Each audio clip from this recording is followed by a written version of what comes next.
Yo creo que ya estamos. Buenas tardes. En directo desde Yepes con don Emilio. Buenas tardes. Estamos aquí en la colegiata, en una casita al lado, en la casa parroquial. Eso es. Y traemos, ya os informé, pero traemos grandes noticias. ¿Verdad, don Emilio? Bueno, las grandes noticias es que el Señor es fiel a su promesa, el Señor cuida de nosotros, el Señor es providente, el Señor es bueno. Y bueno, pues esa es la buena noticia, que una vez más lo confirmamos, lo vivimos y lo compartimos. Somos testigos de ello. Ani, que ha estado tan preocupada y ayudando tanto como tantas personas, tantas y tantas personas, pues ahora cuando ha llegado y ha dicho, pero bueno, si la obra está casi terminada. Y es verdad, la obra está casi terminada. Sí. Una obra que estaba programada, la colegiata de Yepes, del año 2023 al 2029, y estamos, pues hoy, a 29 de mayo, y estamos, a muy poco de terminar. No sabemos cuándo es el término, pero muy poco de terminar. Pero es que hoy es 29, no el 2029, que era lo previsto para terminar. Entonces, en el año 2024, pues se terminan las obras. Así que la primera palabra es de gratitud al Señor, a San José y a, por supuesto, Ani y tantas personas que os habéis sentido solidarios y también llamados a colaborar de tantas maneras. La instacatequesis que hicimos desde el Colegio Diocesano Santa Clara, que la dedicamos precisamente a hablar porque eran importantes los templos, pues hablábamos de esto. En Mater Mundi, muchas personas habéis visto también que hemos hablado de eso, en tantísimas televisiones que se han hecho eco del problema de Yepes. Bueno, pues estamos en Yepes. De la colegiata, que os animo de verdad que vengáis a verla porque es una maravilla, ¿eh? La tenéis. Yo acabo de venir de Madrid, 50 minutos, todo autovía, y merece un montón la pena, es súper bonita. Bueno, muchas personas la conocéis y si no podéis ir verlo a través de internet y sobre todo estáis invitados a venir siempre. Os vamos a invitar a una cosa muy bonita. Hoy es miércoles, ahora os contaremos lo que vamos a hacer dentro de un ratito, dentro de un par de horas. Mañana es jueves de Corpus en Toledo, qué preciosidad, qué maravilla, pero el viernes es el Corpus en Yepes y uno dice, bueno, esto es una... Pero sí. Tienen varios Corpus. Y tenemos la celebran hoy, el jueves, el viernes y el domingo. El jueves en Toledo, solo en Toledo se celebra. En Toledo pues es el Corpus. En Yepes hay una fiesta eucarística el viernes que se llama el Viernes Triste. Es un nombre un poco raro, ¿no? O sea que aquí en la parroquia celebran el Corpus el viernes y el domingo. Eso es. El viernes por la noche, que es súper bonito, nada de calor, por cierto, evidentemente. Sí, viernes de Corpus, en memoria de una, de una profanación. ¿Os lo cuento ahora o después? No, pero vamos a rezar Eso primero. Es que hay tantas cosas que contar. Sí, porque no sabéis qué interesante la catequesis que la hemos estado repasando, me ha estado contando y bueno, tengo 200.000 preguntas. Así que vamos a rezar y luego ya empezamos. Pues invocamos a María y a ella le pedimos que interceda por nosotros para que el don del Espíritu Santo lo tengamos en nuestras vidas, en nuestros corazones. Dios te salve María, llena eres de gracia, el Señor es contigo, bendita tú eres entre todas las mujeres y bendito es el fruto de tu vientre, Jesús. Santa María, Madre de Dios, ruega por nosotros pecadores, ahora y en la hora de nuestra muerte. Amén. Gloria al Padre y al Hijo y al Espíritu Santo, como era en el principio, ahora y siempre, por los siglos de los siglos. Amén. Santa María, Madre de la Iglesia, ruega por nosotros. Mirad lo que me encontró nada más llegar al despacho de don Emilio. Es que me ha traído muchos recuerdos porque esta Biblia, que se llama la Biblia Joven, es la Biblia con la que yo crecí. Me la regaló mi tata, que es la que me crió, junto con mi madre, y el otro día me estabais justo preguntando por una Biblia para jóvenes y para niños. Bueno, pues estas Biblias son buenísimas, son súper interesantes y además, la mía era más fácil que esa, don Emilio, porque tenía, tenía las letras más gordas y más grandes y luego tenía también dibujos, pero eso también está como muy... explicada. Muy bien explicada. Tiene el texto oficial de la Conferencia Episcopal y por lo tanto es una Biblia que merece la pena. La Conferencia Episcopal Española ha hecho diferentes ediciones. Coge esa que tienes a la derecha. Aquí tenemos varias Biblias. Esta, por ejemplo... Esta es la mítica. Sí, esa, por ejemplo, pues es típica de Maús, por ejemplo, ¿no? Claro, pero esto se lo plantas a un adolescente y sale corriendo. No vale, eso es.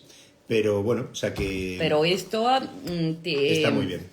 mirad, os lo voy a enseñar, porque tiene aquí, por ejemplo, Isaías, tal, todo como súper bien. Para encontrar los Para encontrarlo textos. fácil. Y no sé, y luego tiene como aquí como explicaciones, ¿no? Que me parece Que estupenda hace más esa Biblia. comprensible, sí, Sí. está muy bien. Yo esta la hemos utilizado y la utilizamos con los jóvenes y funciona muy bien. Se llama La Biblia Joven y es de la editorial BAC, ¿no? Ujú. Sí, y de la Conferencia Episcopal Española, eso es. Ah, pues genial. Bueno, a ver, don Emilio, entonces, cuéntenos, que nos estaba contando lo del... ¿Cuántas cosas tenemos que contaros? Lo del el evento este del viernes. Bueno, vamos a explicar por qué hemos elegido este tema hoy, Sí. Ani, ¿verdad? O sea, hemos elegido el Magnificat. Y lo hemos elegido, Ani y yo hablando, porque, bueno, hoy es 29 de mayo. Que es el Magnificat, porque dirán que es eso. Sí, es una palabra pues que significa proclama, Magnificat, proclama, que es las primeras palabras que pronuncia María en la visitación a su prima Isabel. Entonces es muy bonito caer en la cuenta, es súper bonito esto, de verdad. O sea, os invito a que caigamos todos en la cuenta de que la Iglesia todos los días invita a rezar el Padre Nuestro, pero todos los días reza el Magnificat. Entonces, lo que vamos a explicar hoy en la catequesis, en la instacatequesis es... En el Ángelus. En el Ángelus... ¿Dónde rezan el No, Magnificat? en las vísperas, en la liturgia de las horas por la tarde. Todas las tardes la Iglesia en el mundo entero reza el Magnificat. Entonces, lo que queremos explicar hoy es que justo ese texto es el que se proclama en la fiesta del 31 de mayo. Muchas personas no saben que el 31 de mayo es la visitación de María. Es una fiesta más de la Virgen. Es verdad que para nosotros, bueno, pues es una fiesta que es significativa, por ejemplo, para las hijas de María, que es su patrona, la visitación ¿Es la fiesta. precepto? No es precepto, no es precepto, eso es. En Castilla-La Mancha, por ejemplo, en nuestra región, es que es la fiesta de la región, el día 31. Entonces, bueno, pero este año es que el día 31 estamos en Corpus. O sea, mañana es el Corpus en Toledo, el viernes nosotros tenemos aquí esa fiesta eucarística de Yepes, proclamaremos el Magnificat, el domingo en toda la Iglesia Universal celebramos el Corpus. Entonces a mí me parecía con Ani que era precioso explicar el Magnificat, porque es una oración que yo os animo a aprender o a buscar en internet, y es como que María te va a enseñar, ya te enseña, igual que, bueno, pues eso, ¿quién te enseñó el Padre Nuestro? Bueno, pues ¿quién te enseña el Magnificat? ¿Quién lo pronunció? ¿Quién lo dijo? Que es María. Entonces, rezar el Magnificat, por ejemplo, después de comulgar, es una oración preciosa para hacerlo. Rezar el Magnificat por la tarde con la Iglesia, aunque no reces vísperas, no importa. Rezar el Magnificat cuando hace, bueno, pues eso, cuando tu corazón quiere alabar a Dios.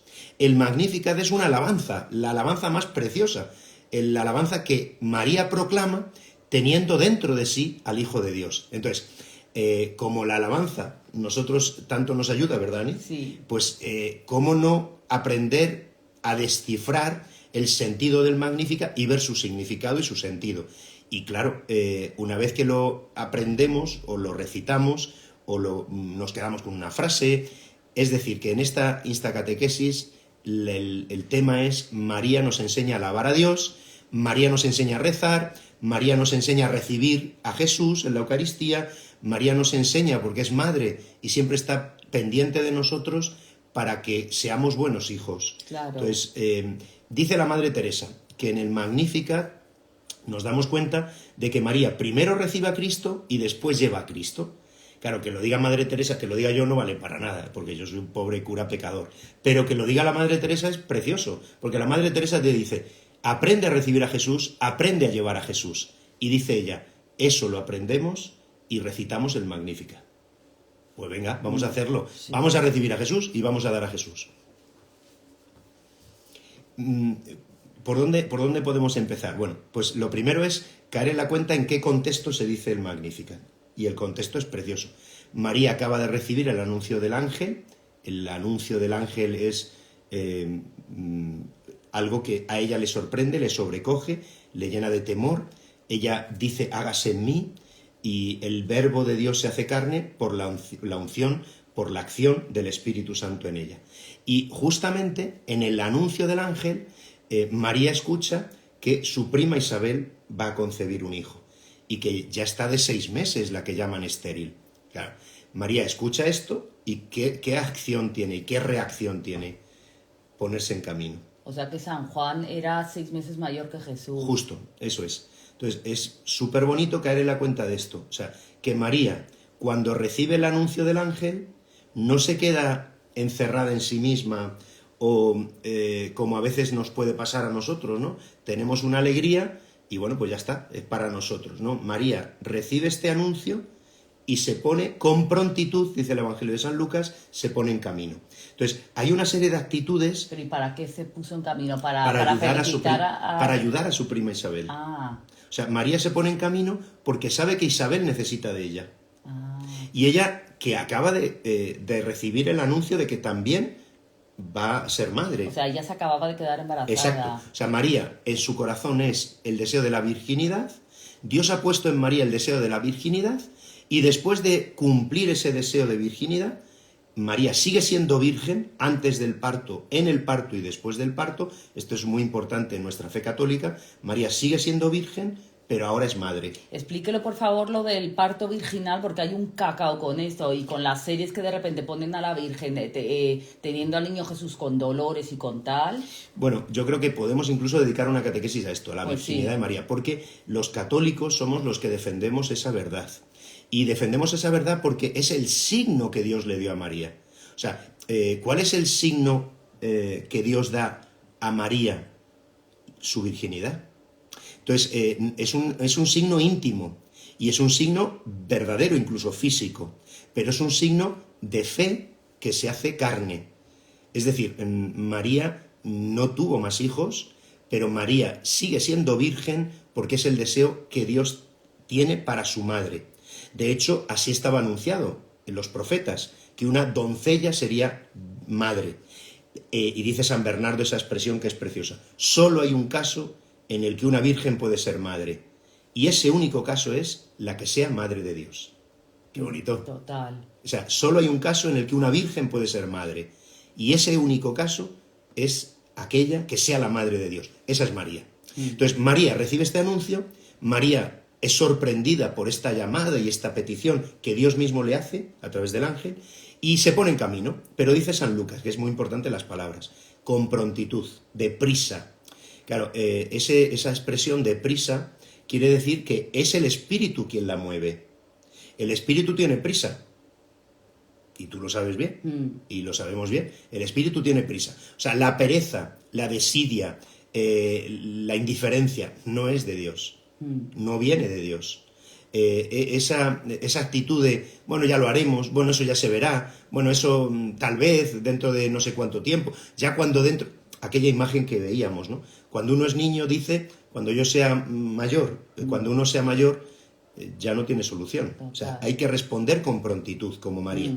Bueno, pues María se pone en camino y es muy bonito caer en la cuenta porque María recibe una palabra cuando llega, y es que bendita tú que has creído, porque lo que te ha dicho el Señor se cumplirá.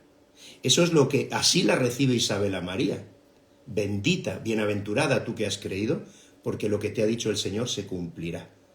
Y a partir de recibir este saludo, a partir de escuchar esa bienaventuranza, que es la primera bienaventuranza, o sea, en María se cumple todo. En María se ve todo a la perfección, la fe católica, la fe cristiana, la verdad de nuestra fe.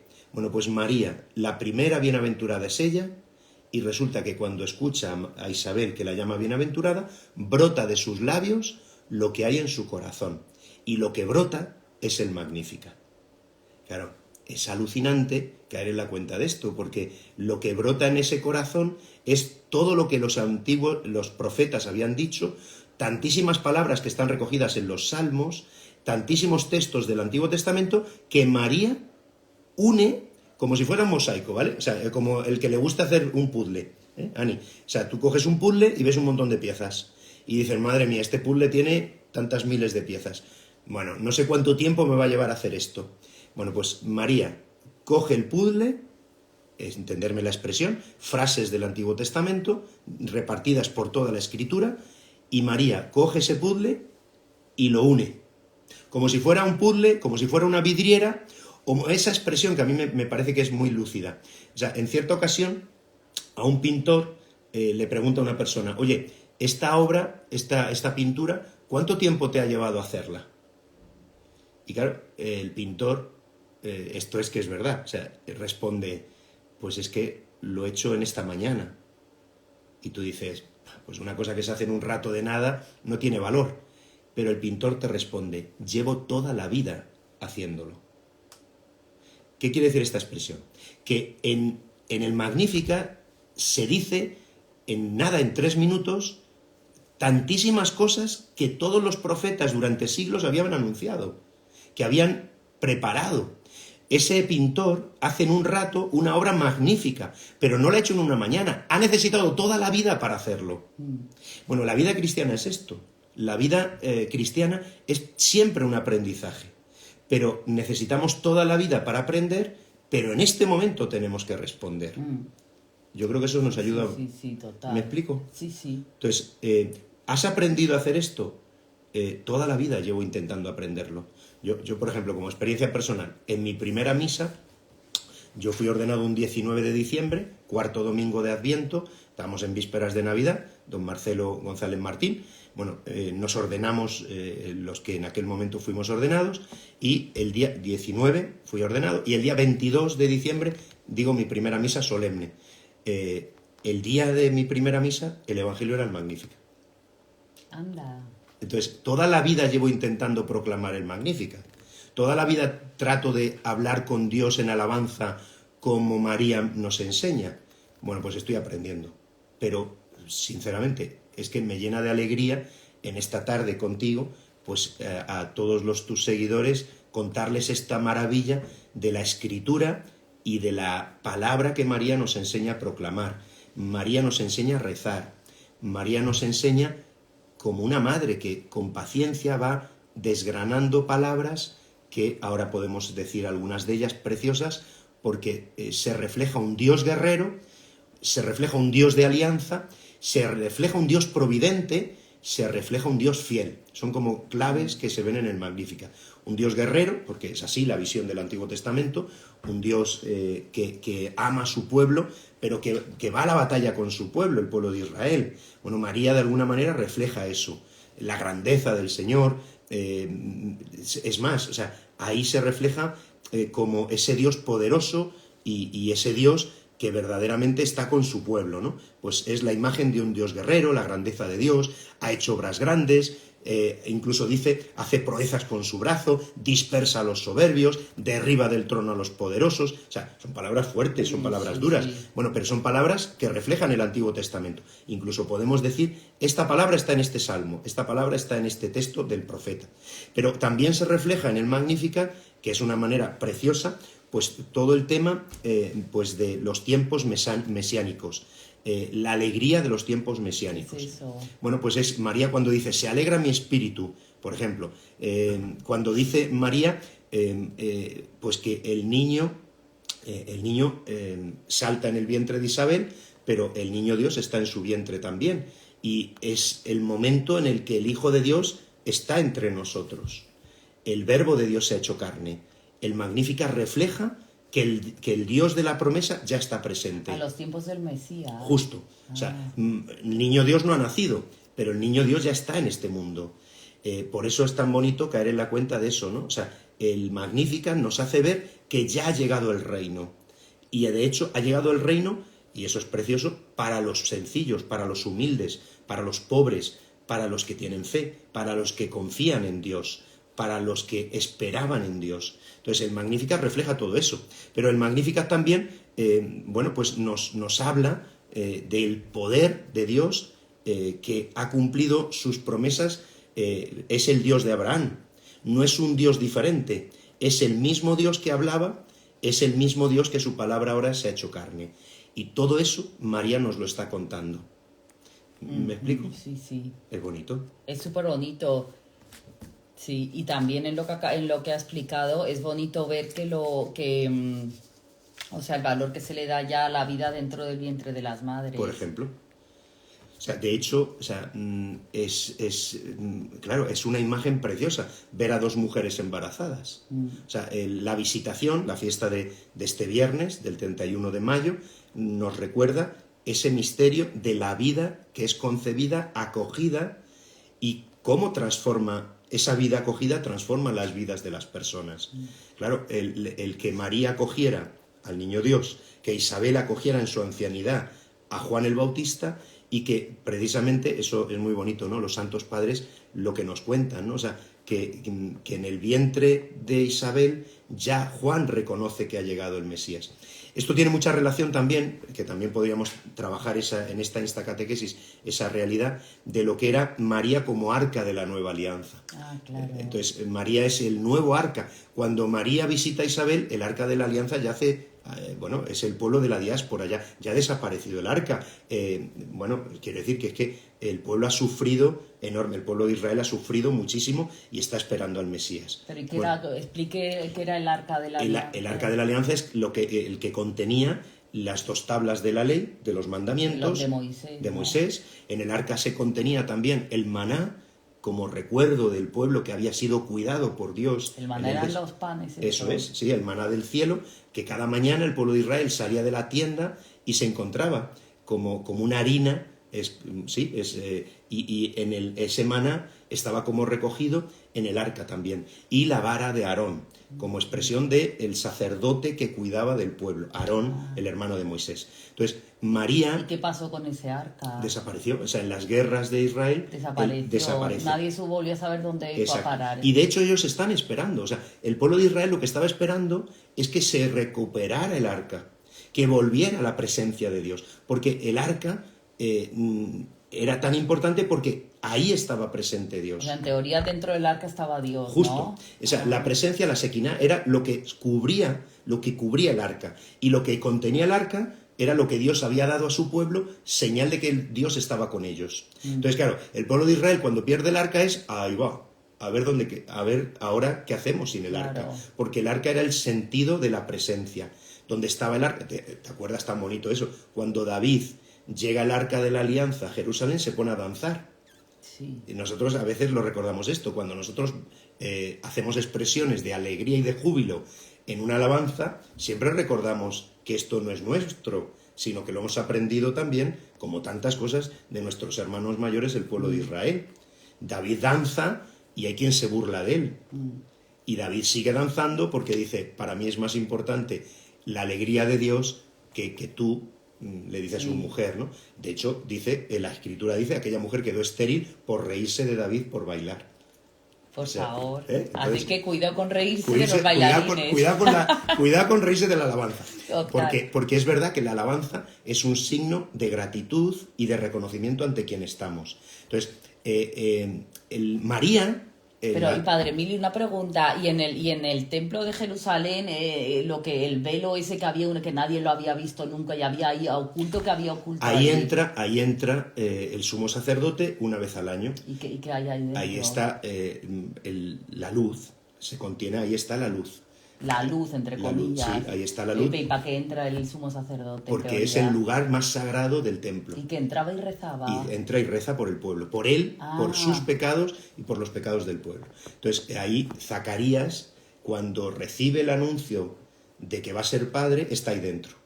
Y todo el pueblo... Porque era sumo sacerdote Zacarías. Exacto, es sacerdote del templo. ¿Qué luz que había? ¿Una ventanita? No, está la luz encendida, es la expresión de la presencia de Dios en ese lugar sagrado. Y el templo, el velo se rasga el Viernes Santo. ¿Y entonces se rasga? Es que se caen las paredes. Sí. No, el velo se rompe, como una tela que se rompe, y es un signo de que estaba el cielo... tapado con una tela. Es el sitio sagrado, se entra en ese sitio y ¿por qué se abre? Porque el corazón de Cristo se ha abierto. El Viernes Santo el corazón de Cristo se ha abierto, el cielo está abierto ya. Y es como una señal de que todos podemos entrar en su corazón, no solo el sumo sacerdote. Exacto. Por eso dice Jesús.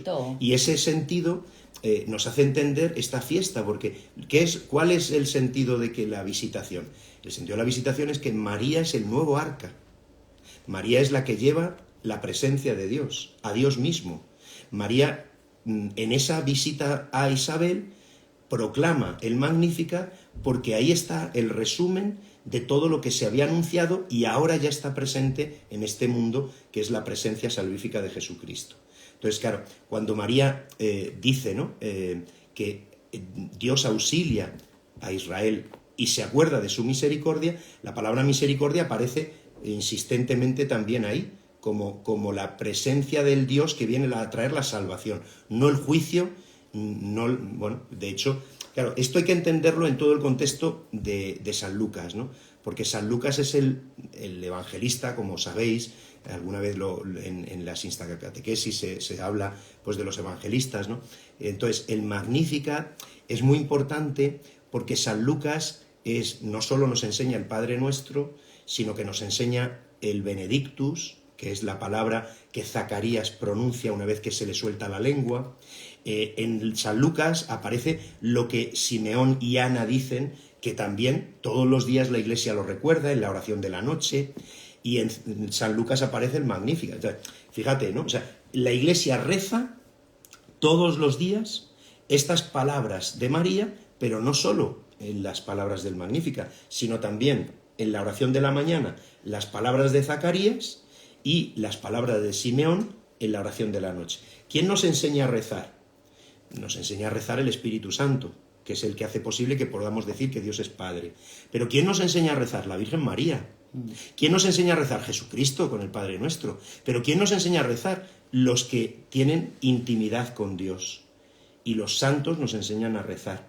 Pero San Lucas es el evangelista de la misericordia, pero también es el evangelista de la alegría y es el evangelista de la oración. Eso es curioso, ¿no? A veces insistimos, y está fenomenal, ¿no?, que insistamos, que San Lucas es el evangelista de las parábolas de la misericordia. San Lucas es el evangelista, pues, del hijo pródigo, del padre bueno, de la oveja perdida. San Lucas no fue apóstol, ¿no? San Lucas no es evangelista. Sí, San Lucas, después. exacto. Entonces es el médico. Él era el médico con el que San Pablo está y es el que nos cuenta este evangelio, tantos detalles que aprendemos del corazón del Señor. ¿Y quién decidía quiénes eran los evangelistas, quiénes eran los que tomaban? Eso es la acción del Espíritu Santo. O sea, tenemos 4 evangelistas, Mateo, Marcos, Lucas y Juan. Bueno, Mateo, evidentemente, los judíos, y Lucas habla más a la gentilidad, es decir, a los pueblos más no judíos. Pero es bonito caer en la cuenta de que San Lucas nos enseña a rezar. Con su evangelio aprendemos a conocer a Jesús, pero con su evangelio también reconocemos, y esto es precioso, el poder de la oración. San Lucas nos pone en camino de oración, nos pone en actitud de peregrinos hacia Jerusalén como Jesús. Todo el evangelio, bueno, de hecho, recordamos, ¿no? San Lucas es el evangelista de su evangelio y también de los Hechos de los Apóstoles. También de los Hechos de los Apóstoles. Bien, más cosas. Sí, cuéntenos lo del viernes, que bueno. no termina de contar, me tiene Madre más mía, guas. vamos a ver, la triste. fiesta eucarística de Yepes es una fiesta que recuerda una profanación. No sé si habéis vivido, tristemente, alguna vez alguna noticia, o de cerca o de lejos, de una profanación. Una profanación eucarística es, bueno, la mayor de las ofensas que podemos sufrir en una iglesia, que es que alguien entre en una iglesia y profane el Santísimo Sacramento. Yo he vivido una experiencia, gracias a Dios no aquí, sino en otra parroquia, que yo, bueno, en aquella época era vicario episcopal y en un pueblo cerquita de aquí se produjo una profanación. Bueno, es de los días más tristes que he vivido. ¿Antes subió? No, llegué cuando ya había ocurrido. Entonces llegué al campo, habían tirado el sagrario, estaban las formas tiradas por el campo, estaba la Guardia Civil, estaba el sacerdote del pueblo, me avisó, me ha pasado esto, he llegado a la iglesia, me he encontrado esto. Estaban, bueno, pues eso, rotas algunas imágenes, el sagrario lo arrancaron, se lo llevaron, lo tiraron en el campo. Bueno, eso es una profanación. Una profanación de una iglesia es la mayor ofensa que podemos hacer a Dios, evidentemente, como tantas otras que podemos hacer, contra la vida, etc. Bueno, pues esta es contra su presencia, contra el lugar sagrado. Bueno, una profanación es esto. Aquí ocurrió, hace siglos, una profanación en Yepes y fue, según la tradición, un día del Corpus. Dice la tradición que se produce un asalto a la procesión y que roban la Eucaristía los sarracenos y se llevan a Jesús Eucaristía. ¡Qué horror! Bueno, esto no es tan extraño, lo hemos visto en lugares lugares, en países, a veces incluso las profanaciones están muy alrededor de la fiesta de Halloween. Hay profanaciones en torno. Bueno, pues Yepes vive una profanación. ¿Y qué es la tradición? La tradición cuenta que el pueblo de Yepes sale en busca de la Eucaristía y que en esa búsqueda de la Eucaristía mueren personas. Mueren mujeres, mueren niños, incluso se dice en esta zona fue esa batalla por recuperar la Eucaristía. Bien, esto es una tradición que hay gente que puede negar y hay gente que podemos afirmar.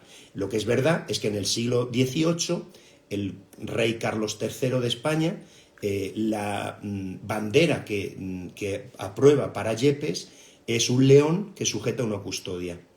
Esa es la bandera de Yepes. La Eucaristía es la bandera de Yepes, el león que representa a los yeperos.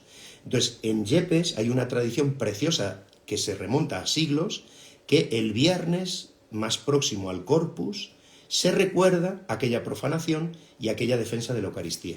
Entonces, llevamos años que el viernes más próximo al Corpus, es decir, pasado mañana, salimos con el Santísimo a las calles y hacemos una procesión nocturna, bueno, a las 9 de la noche, que es preciosa, el mismo recorrido del Corpus, el mismo recorrido que haremos después el domingo, lo hacemos el viernes cantando a Jesús Eucaristía y con, bueno, pues con la belleza de un pueblo que se vuelca con Jesús, porque es su bandera.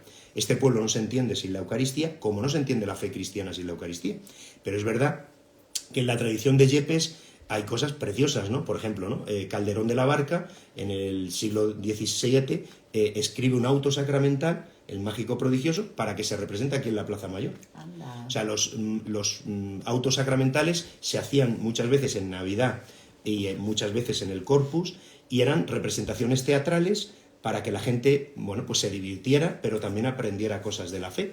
Bueno, Yepes no se entiende sin la Eucaristía, esta es su bandera. Y esta semana estamos de super fiesta, evidentemente. Bueno, hoy mismo pues tenemos una misa de campaña en los barrios, llevamos 20 años haciendo misas de campaña. Ahora dentro de un ratito, pues nos vamos a los barrios y allí celebramos la Eucaristía en vez de hacerla en el templo. Entonces va muchísima gente. ¿Se puede hacer misa en la calle? Sí, se puede. Quiero decir, dentro de la demarcación de mi parroquia, yo hago esta celebración, llevamos 20 años haciéndolo, porque ayuda un montón a vivir el mes de mayo. Vamos con la imagen de la Virgen y celebramos la Eucaristía en ese bar, 4 miércoles. Entonces, estamos en plenas fiestas eucarísticas. Hoy vamos con la Virgen a celebrar la Eucaristía en un barrio, estamos todo el día hoy con la exposición del Santísimo, mañana todo el día exposición del Santísimo, porque nos estamos preparando con la exposición del Santísimo para el viernes eucarístico de Yepes y para el domingo del Corpus Christi. Entonces, esto es muy bonito porque, o sea, acabamos de celebrar las primeras comuniones de los niños. O sea, porque son las primeras comuniones siempre en mayo. En mayo. En muchas parroquias, en muchísimas parroquias, siempre las comuniones eran el día de la ascensión del Señor, para unir el concepto teológico de Jesús asciende, pero Jesús ha dicho, me quedo hasta el final de los tiempos con vosotros. Bueno, pues justo cuando Jesús nos dice, yo estaré con vosotros hasta el final de los tiempos, reciban los niños la primera comunión, para que para siempre los niños, en su inocencia, y los adultos, recordemos, por ejemplo, yo la primera comunión la hice el domingo de la Ascensión, pero en muchas parroquias antes era así, ahora ya hay otra manera de gestionar, ¿no? Siempre se intenta que sea en domingo, para unir a la celebración del domingo, para que los niños entiendan que el domingo es el día más importante del año. Pero fíjate, ¿no, Ani, que todo el mes de mayo nos está preparando, la Virgen María nos enseña cómo recibir a Jesús. Y por eso insistí antes, qué importante es que las personas sepamos, aprendamos y recemos el Magnificat cuando recibimos a Jesús, por ejemplo. Hay otras oraciones que podemos rezar, ¿no? Alma de Cristo, otras oraciones que hemos aprendido de niño. Perfecto. Todo eso son signos de piedad y de amor al Señor. Pero una oración que ayuda muchísimo a recibir con devoción y amor a Jesús Eucaristía es el Magnificat. Pues es un buen dato y lo voy a hacer a partir de ahora. Me la toca aprender primero. Bueno, en el móvil la podemos sacar y aprender y decir, bueno, sí. Y fijarnos en frases, ¿no? Fijarnos en frases. Porque a lo mejor hoy nos pasa como cuando rezamos los salmos. Tú rezas un salmo y te fijas en una frase y otra vez lo vuelves a rezar y te fijas en otra. Bueno, el Magnificat, pues no sé, depende también un poco en la situación espiritual, personal que nos encontremos, ¿no? Pero es verdad que el Magnificat no son nuestras palabras, son las palabras de María, que las ponemos en nuestros labios y es la oración de la Iglesia puesta también en nuestros labios. Bien, más cosas. ¿Qué más? ¿Qué más sigue? Bueno, podemos contar más detalles del Evangelio de San Lucas, ayudando. Bueno, yo diría que por ejemplo, para animaros... Yo luego quiero que me haga un resumen corto porque quiero que me explique también rápidamente, aunque no tiene nada que ver con la catequesis, bueno, sí tiene que ver en realidad el significado del corpus. Bien, bueno, el significado del corpus. Corpus que Christi, estamos... cuerpo de Cristo, sí, pero ¿qué se celebra el día del corpus? Bueno, a ver, la procesión del corpus, ya hemos dicho, la primera procesión del corpus, la visitación de María Isabel, esa es la primera. Eso está clarísimo, eso no hay duda. Pero es verdad que hay una procesión del corpus que la liturgia recuerda, y es la tarde del Jueves Santo. ¿Vale? Entonces, el Jueves Santo, recordamos, es la institución de la Eucaristía, del sacerdocio, de la caridad, del amor fraterno, y recuerdan tus seguidores, bueno, recordamos, el Jueves Santo es el lavatorio de los pies, el sacerdote, el obispo, el papa, bueno, lava los pies a 12 personas, bien, pero toda esa celebración del Jueves Santo termina con una procesión. Y es una procesión muy pequeñita, muy cortita, que es desde el altar donde se ha celebrado la Eucaristía al monumento. ¿Sí? Sí. ¿Vale? Sí, entonces, esa procesión es muy, muy cortita y esa es la procesión del Corpus. Dice uno, y bueno, pero a ver, el Jueves Santo lo que recordamos es que Jesús fue desde el cenáculo al huerto de los olivos, evidentemente. Eso es, esa procesión, Jesús físicamente la vive en Jerusalén, en esa distancia del cenáculo al huerto. Bien, pero la Iglesia... una monja en Bélgica siente, por revelación de Jesús, que Jesús desea una fiesta eucarística. Claro, eso en un momento dado se produce, esa revelación, ese deseo del corazón del Señor. ¿Quién era la monja? Pues Juliana era su nombre. Entonces, esa monja tiene esa revelación, Dios pone en su corazón ese deseo compartido, Dios desea algo y lo comparte con nosotros, y el sacerdote que la acompaña, ve que eso es de Dios. Bueno, eso se queda así. Y históricamente hay un momento dado en el que se produce un milagro eucarístico en Italia, en Bolsona. Ese milagro eucarístico, el Papa lo reconoce como auténtico. Y a partir de ahí surge, nada más y nada menos con la ayuda de Santo Tomás de Aquino, surge como en la Iglesia una conciencia de que hay que poner en valor la presencia eucarística que está en el tabernáculo y sacarla de los templos. Esto es muy importante porque esta es la fe católica. La fe católica es que nosotros no solo celebramos la Eucaristía, sino que conservamos la presencia de Cristo para los enfermos y para la adoración, pero una vez al año, en la Iglesia Universal, se celebra la procesión del Corpus, en la que el pueblo cristiano engalana, por supuesto, su alma, como el Domingo de Ramos, de otra manera, porque el Domingo de Ramos es con una imagen, ahora no es una imagen, es Cristo Eucaristía, presente y vivo, el que sale a las calles, no son imágenes. Y esto es importantísimo. Durante el año, yo tengo dentro de un momento una procesión de la Virgen hasta el barrio. Sí, en Semana Santa. Exacto. En el pueblo cristiano es muy importante las imágenes que nos evocan la palabra de Dios y la historia de la salvación, pero la procesión más importante del año es el Corpus Christi. ¿Por qué? Porque es Cristo Eucaristía, que fíjate, ¿no?, culturalmente lo que ha supuesto en tantos lugares. Ese amor a Jesús Eucaristía ha levantado templos y catedrales. Ese amor a Jesús Eucaristía, lo hablábamos en la otra catequesis que hice yo contigo, que me invitaste a hacer, bueno, hablábamos de la necesidad de los templos. Bueno, podríamos hablar de la necesidad, por ejemplo, pues de hacer una custodia, que lo que ha supuesto en la historia de la Iglesia, que los mejores artistas, movidos por la fe del pueblo de Dios, ha hecho posible esos objetos que sostienen, los ostentorios, los que sostienen a Jesús Eucaristía. Aquí, por ejemplo, la custodia es preciosa porque es un león sujetando la Eucaristía, en memoria de aquella profanación y de la historia que os he contado antes. Entonces, el Corpus Christi es un reflejo del Jueves Santo, el Corpus Christi es un reflejo de la fiesta que vamos a celebrar de la Visitación, el Jueves Santo es un recuerdo de que estamos en camino con Jesús hacia el cielo.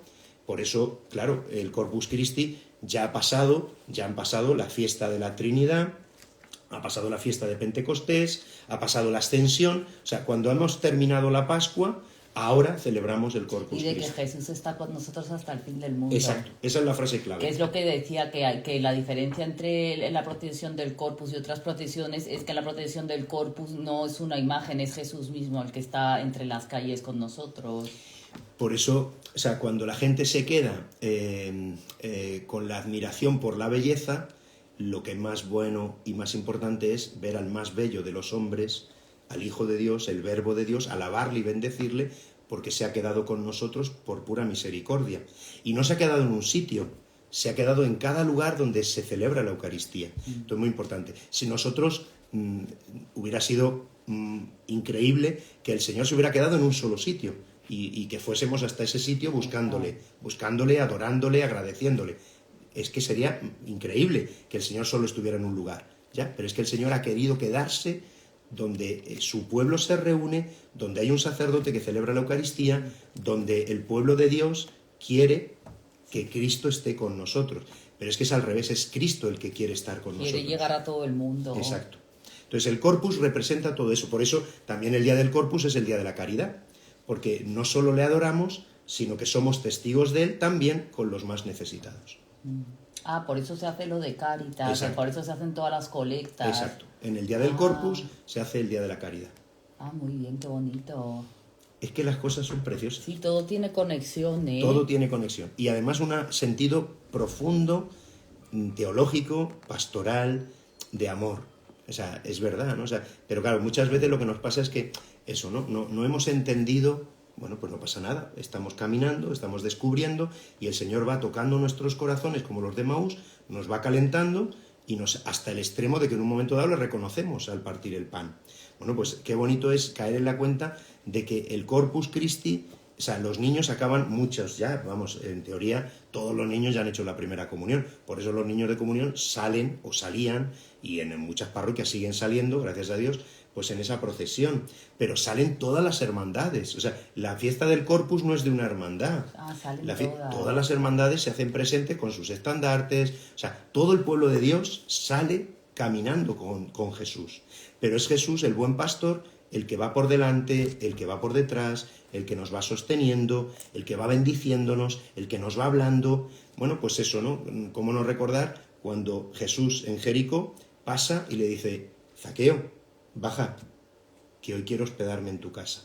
Bueno, ese es el Corpus Christi, Jesús que va pasando, y bueno, yo lo he visto, ¿no? Tantos años que he salido en la procesión del Corpus de Toledo. ¿Don Emilio? Bueno, pues cuando tú digas termina. No, o sea, que yo he visto, o sea, lo he vivido, ¿no? O sea, llevar a Jesús Eucaristía a un enfermo y ese enfermo rezar y el resto del tiempo no tener fuerzas para hablar. Pero he visto en la procesión del Corpus gente, niños con los ojos abiertos, admirados, porque reconocen que Jesús está pasando, y personas profundamente con devoción, con lágrimas en los ojos, de gratitud, y un pueblo de Dios cantando, el pueblo de Dios alabando. O sea, la alabanza es la expresión del júbilo y de la alegría de un pueblo que sabe que Dios camina con él, ¿no? Entonces, cantemos el Magnificat. Todo el mundo a cantar y a bailar a Dios. Sí, es verdad. Os invitamos a que vengáis a una alabanza, bueno, si habéis hecho el seminario Vida en el Espíritu, y si no, a que lo hagáis y vengáis Siempre recomendamos. Sí, a una de las alabanzas que se organizan aquí en Toledo, en Pentecostés, el Domingo de Resurrección, que son súper bonitas. Bueno, cualquier domingo, si no... De verdad. O sea, la última gran alabanza que tuvimos aquí en Yepes pues fue el día de Pentecostés por la tarde. Había más de mil personas, ¿no? Sí, fue maravillosa. Y bueno, dice, pero 1000 personas caben en una iglesia. En esta sí. Se lo estaba diciendo a don Emilio. Digo, Jesús ha tenido que solucionar lo de la colegiata de Yepes, que no se cayese, porque ha dicho, como esta colegiata se caiga, me quedo sin mi pueblo de alabanza y mis alabanzas masivas de Pentecostés. Bueno, al Señor le alabamos en cualquier sitio. Sí, y pero el pueblo unido le gusta más. Totalmente. Total. Es verdad. Y este lugar, pues es un lugar, es verdad, pues de alabanza y de glorificación de Dios, ¿no? Por todo el arte que contiene, pero sobre todo por esa presencia real del Señor. Y bueno, pues es verdad que es una preciosidad que sintamos en el corazón esta invitación constante del Señor a que le adoremos, que le alabemos y le transmitamos a los demás, ¿no? Recibimos a Jesús para llevarle, recibimos al Señor como María para transmitirle, para darle. Bueno, y os vamos a tener que dejar. Muchísimas gracias, don Emilio, porque es que es un desastre. Me he venido con la batería bajo mínimos y el cargador del coche no me cargaba, así que que si no se me va a guardar el vídeo. ¿Por qué decimos y el verbo se hizo carne en lugar de decir el verbo se ha hecho carne? Bueno, es verdad que se hizo carne en las purísimas entrañas de María, pero el verbo de Dios sigue glorioso y realmente presente en la Eucaristía. Se hizo, claro, eso no quita que no siga entre nosotros. Exacto, pero no hizo. No es un pasado, sino que es una acción presente, sí. Bueno, familia, os tengo que dejar porque nos quedamos sin batería y no puedo guardar el vídeo. Muchísimas gracias por acompañarnos. Muchas gracias, don Emilio. Ha sido súper bonita. Estar con vosotros, estar contigo, Ani, pues un regalo. Y os felicitamos de todo corazón por esta fiesta de la Visitación y del Corpus. Yo creo que hay procesiones del Corpus. No, mañana no, es el domingo en todas las parroquias. En todas las parroquias el domingo es el día del Corpus. Y debe haber procesiones, yo creo que en todas las parroquias de España. Vamos, y del mundo, me imagino, católicas. Eso es. No, mañana solo aquí No, mañana es jueves. Mañana en Toledo. Y el domingo en todas las parroquias de España. Bueno, os dejo. Que estáis todos invitados a venir a conocer la colegiata y a don Emilio. Adiós.